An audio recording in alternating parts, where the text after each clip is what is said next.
I would like to address some conspiracy theories real quick about the Mexican ship that hit the Brooklyn Bridge. Growing up in Long Island, I've been aloft quite a few large vessels, including my families and friends, so I'm very familiar with the East River and the New York waters. For starters, the ship had no intention of passing under the Brooklyn Bridge.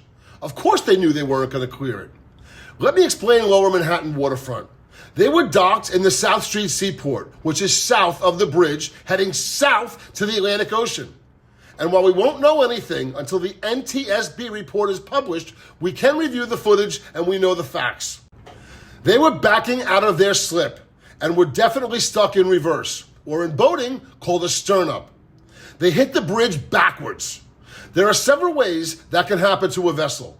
Either losing power to the propulsion system or an incorrect setting to the controlled pitch prop blades. And to the tug that was alongside the vessel, that was just a docking tug, not a pilot tug.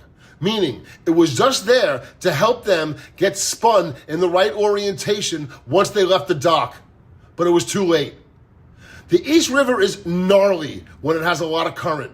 And when I checked the tides, it was almost 3 knots. So basically shoving them into the bridge.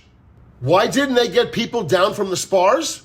Well, if you've ever been aloft a large vessel, you have a harness system. You're clipping in and out, all along the way up and down. It's not a quick process. By the time they knew something was wrong, irrevocably wrong, they would not have had enough time to get down.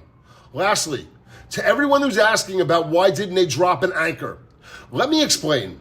Just because you drop an anchor does not mean you're going to stop the vessel immediately. It's not a handbrake. You have to drop the anchor in 50 feet water depth and then let out 5 times that amount, 250 feet minimum, for you to get any purchase on the anchor for a vessel of that size. They had a grand total of 4 minutes from the time they left the dock to the time they hit the bridge. It's very sad and unfortunate. And anytime this happens, you can bet the City of New York and the Coast Guard will reevaluate and adjust their protocols moving forward. This is my 2 cents, and I'm the G from NYC.